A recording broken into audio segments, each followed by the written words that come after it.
مزدلفہ جب گئے تو اللہ تعالیٰ فرما رہے ہیں کہ ابھی نماز نہیں پڑھو مغرب کی، عشاء کے وقت میں مغرب اور عشاء کو جمع کرو۔ ہم نے کہا ہے ہمارا حکم۔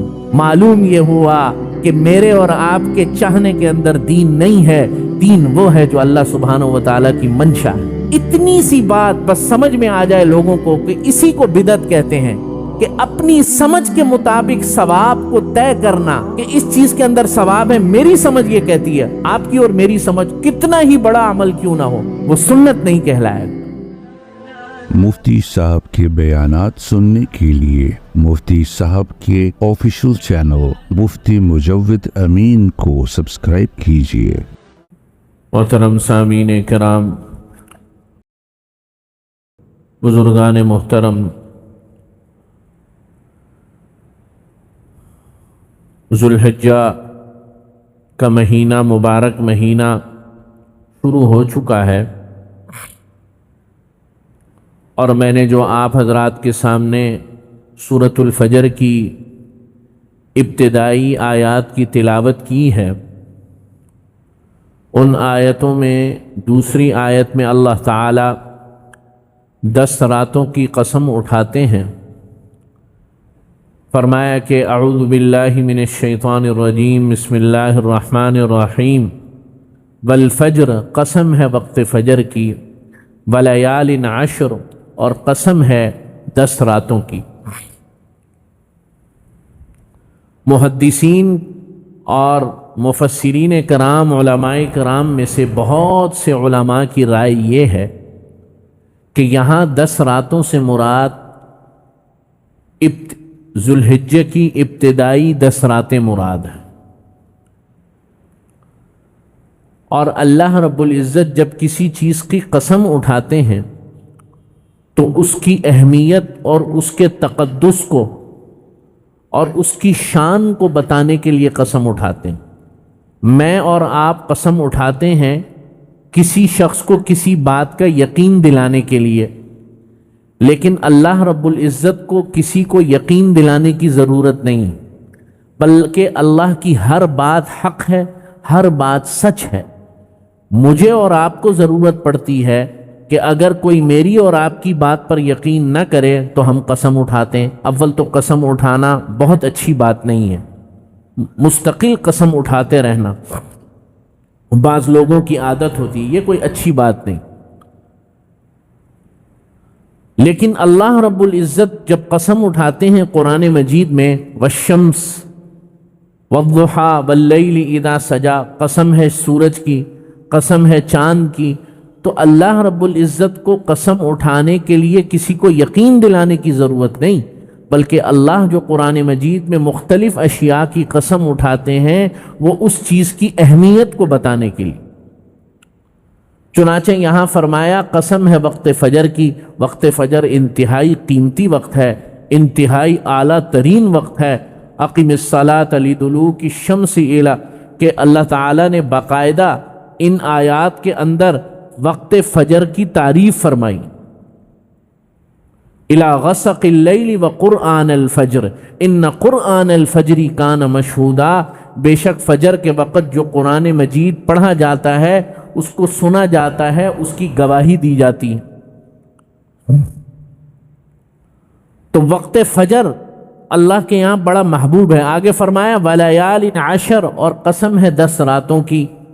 تو میں نے جیسے شروع میں عرض کیا کہ اکثر مفسرین، بہت سے مفسرین کی رائے یہ ہے کہ یہاں مراد جو ہے ذوالحجہ کی ابتدائی 10 راتیں مراد ہیں، یعنی 1 ذوالحجہ سے لے کر 10 ذوالحجہ کی 10 راتیں۔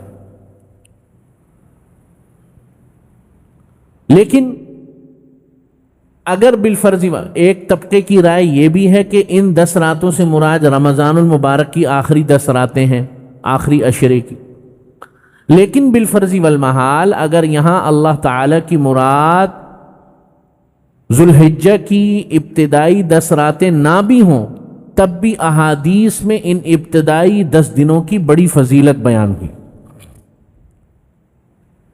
نبی کریم صلی اللہ علیہ وسلم نے ارشاد فرمایا، ارشاد مبارک کا مفہوم ہے کہ ان 10 دنوں کے اندر، یعنی کہ 10 دنوں میں ظاہر ہے یہ راتیں بھی شامل ہوتی ہیں، کہ ان 10 ایام میں اللہ تعالیٰ کو تمام عمل دیگر پورے سال میں اللہ کو اعمال اتنے محبوب نہیں جتنے ان دنوں کے اندر اعمال محبوب ہیں.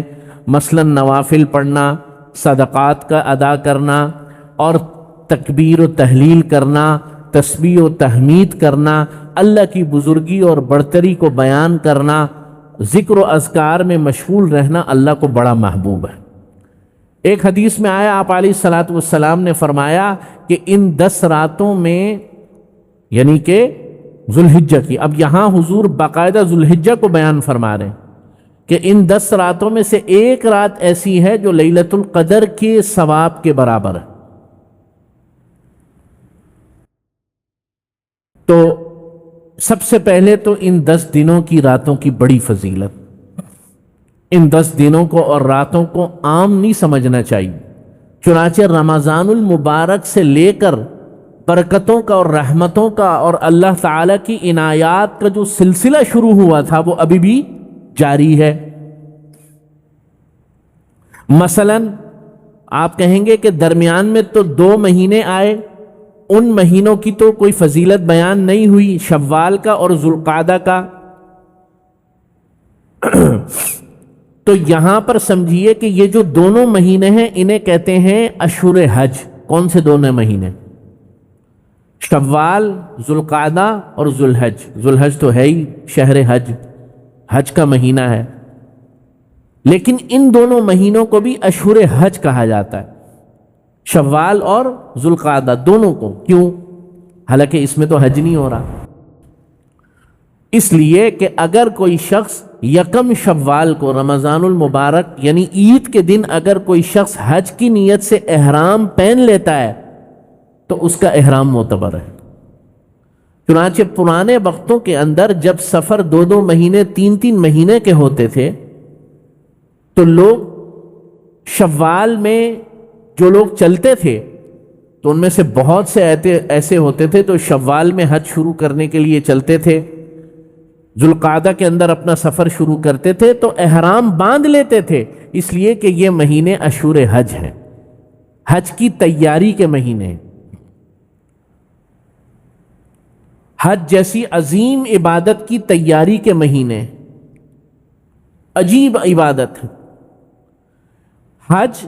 اور ایام یہ ذوالحج کے اندر جتنے بھی اعمال ہیں یہ عجیب اعمال ہیں کہ بقیہ پورے سال ادا نہیں ہو سکتے. قربانی کا تو میں نے پچھلی دفعہ بتا دیا.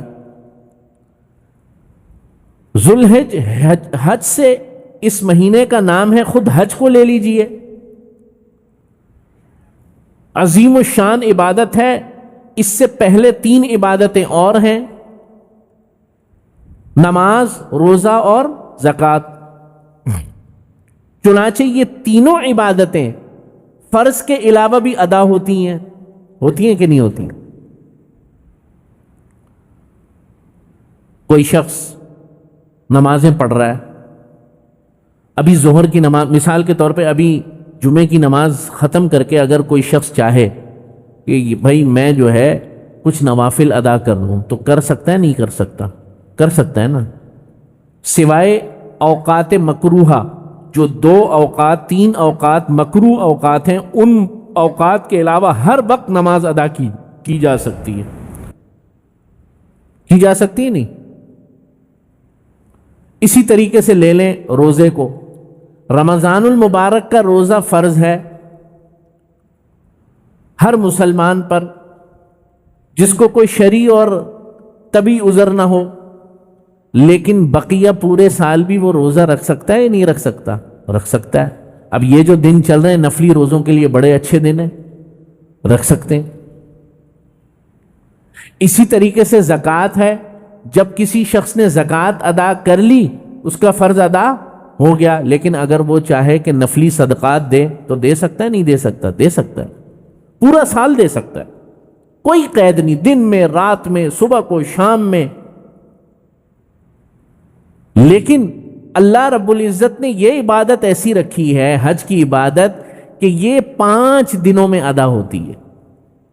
8، 9، 10، 11 اور 12 اور 13 بھی، کیونکہ 13 کی رمی کرنا جو حضرات گئے ہوں گے حج پہ، تو وہ واجب تو نہیں ہے لیکن مستحب ہے، حضور نے بڑی تعریف فرمائی۔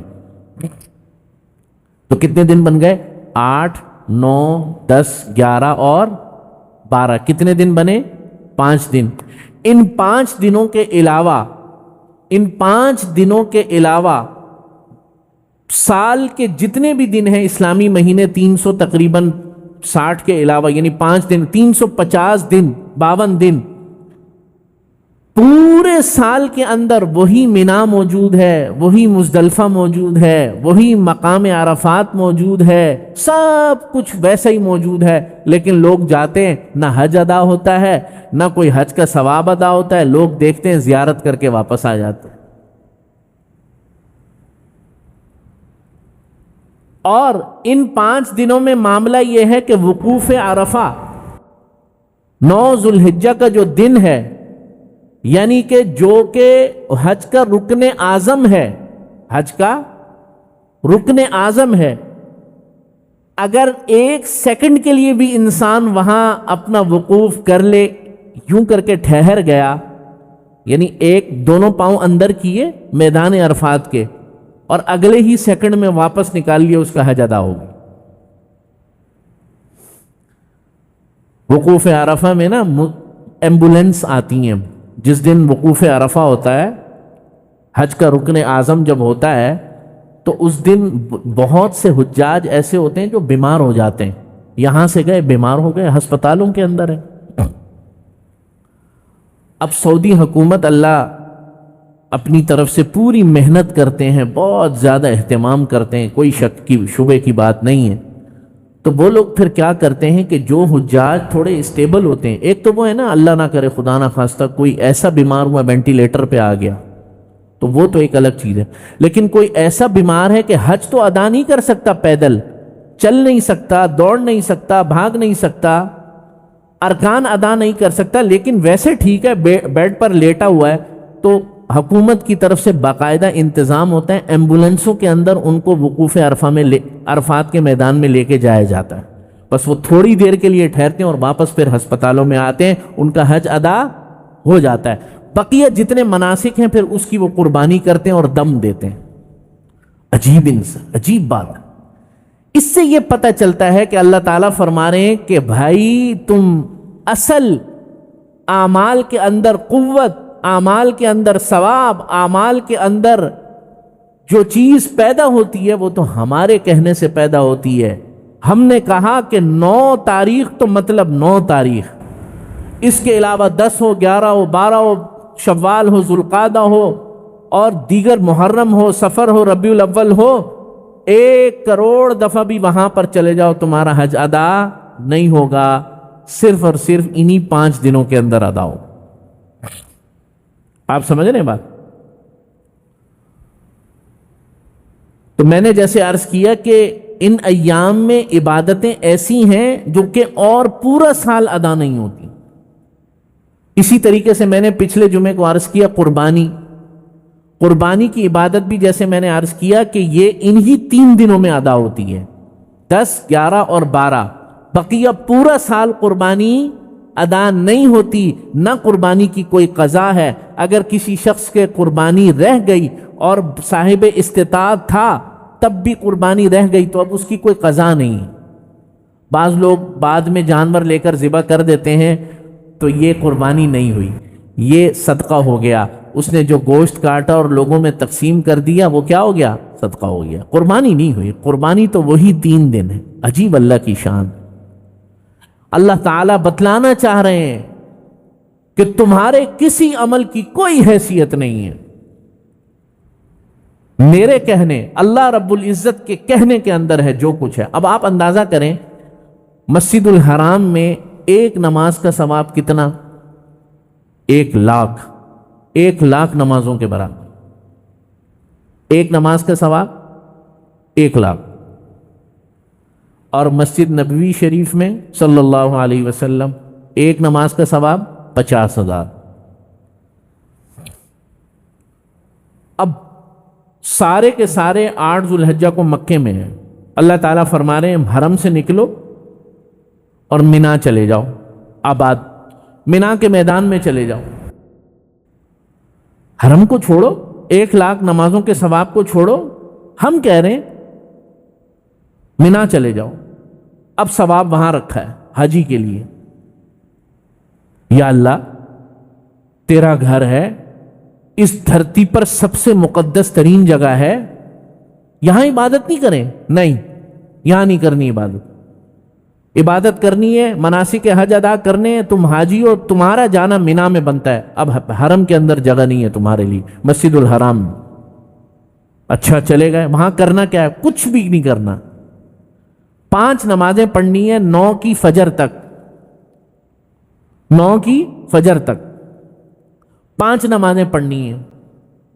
اچھا وہ نمازیں تو وہاں پہ بھی پڑھ سکتے تھے، یہ مینا میں کیوں؟ بس ہم نے کہا ہمارا حکم ہے، ہمارا حکم ہے۔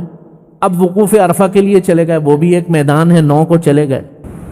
یا اللہ یہاں پر بیٹھیں، بس نمازیں ادا کی۔ اچھا اب کیا ہو رہا ہے کہ عام دنوں کے اندر ظہر اپنے وقت میں، عصر اپنے وقت میں، اللہ تعالیٰ فرما رہے نہیں، عرفات کے میدان میں ظہر اور عصر ایک ساتھ۔ یا اللہ یہ کیوں؟ ہم نے کہا ہے بس۔ اب چلے گئے یہاں سے مغرب کی نماز کے بعد مزدلفہ چلے گئے۔ مزدلفہ جب گئے تو اللہ تعالیٰ فرما رہے ہیں کہ ابھی نماز نہیں پڑھو مغرب کی۔ کیوں جی؟ اب عشاء کے وقت میں مغرب اور عشاء کو جمع کرو، ہم نے کہا ہے ہمارا حکم۔ معلوم یہ ہوا کہ میرے اور آپ کے چاہنے کے اندر دین نہیں ہے، دین وہ ہے جو اللہ سبحانہ و تعالیٰ کی منشا ہے، جو اللہ کی چاہت ہے، وہ دین ہے۔ اور یہی بات، اتنی سی بات بس سمجھ میں آ جائے لوگوں کو کہ اسی کو بدعت کہتے ہیں۔ بدعت جو ہے نا اسی کو کہتے ہیں کہ اپنی سمجھ کے مطابق ثواب کو طے کرنا کہ اس چیز کے اندر ثواب ہے، میری سمجھ یہ کہتی ہے۔ بھائی آپ کی سمجھ کچھ بھی کہتی ہو، پیغمبر اور نبی کا طریقہ اور صحابہ کا طریقہ اور اللہ کے فرمان میں جس چیز میں ثواب لکھا ہے وہ ثواب ہے۔ آپ کی اور میری سمجھ کتنا ہی بڑا عمل کیوں نہ ہو، وہ سنت نہیں کہلائے گا۔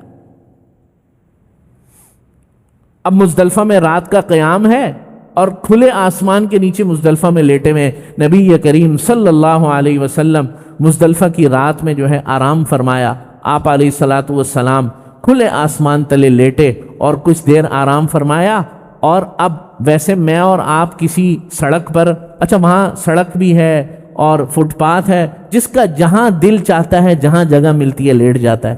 عام حالات میں اور آپ سڑک پر لیٹے نہ لیٹ سکتے ہیں، نہ ہمیں حیا اس کی اجازت دیتی ہے، اور اگر لیٹیں بھی تو اچھی بات نہیں ہے۔ لیکن وہاں پر اللہ تعالیٰ فرما رہے ہیں بھائی جس کا جہاں جی چاہتا ہے، جہاں جگہ ملتی ہے تھوڑی دیر کے لیے، اس وقت کا لیٹنا بھی عبادت ہے، کیونکہ نبی کریم صلی اللہ علیہ وسلم نے اس وقت آرام فرمایا۔ اس وقت سونا بھی کیا بن گیا؟ عبادت بن۔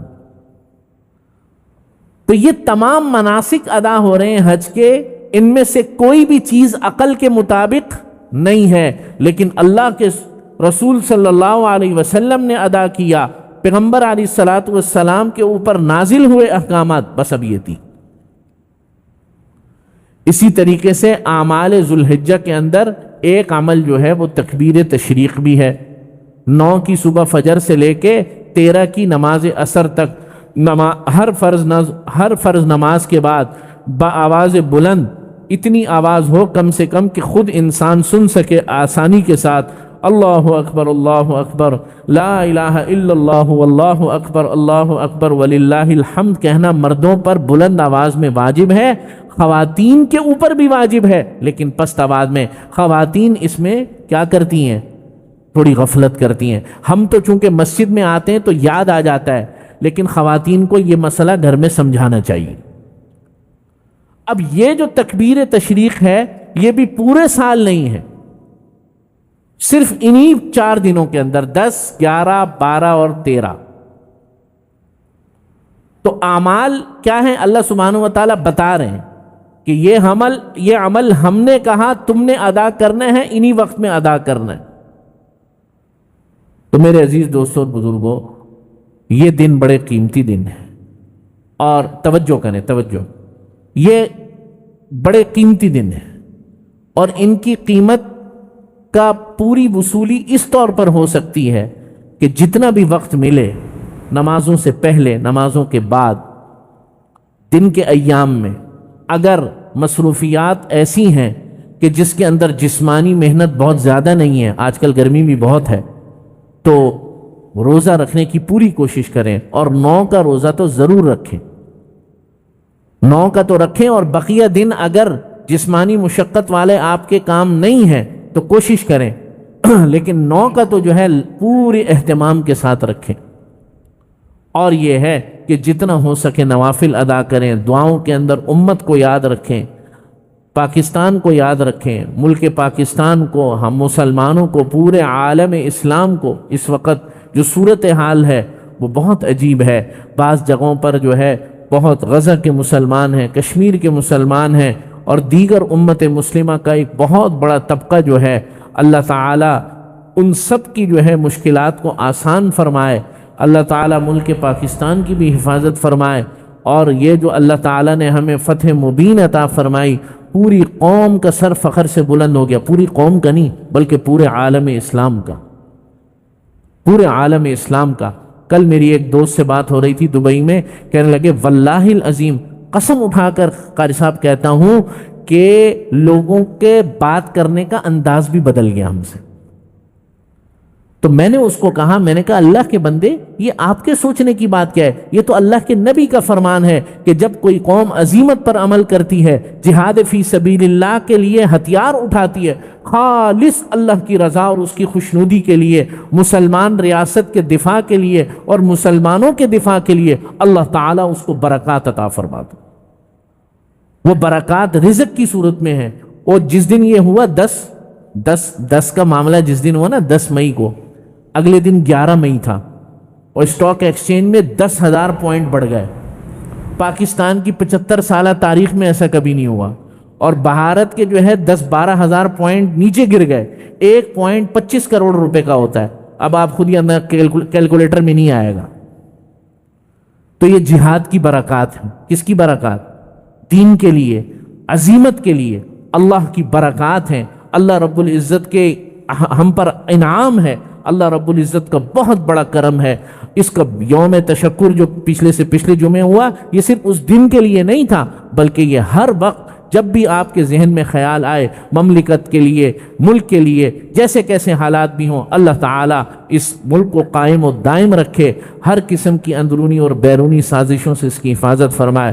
وآخر دعوانا ان الحمد للہ رب العالمین۔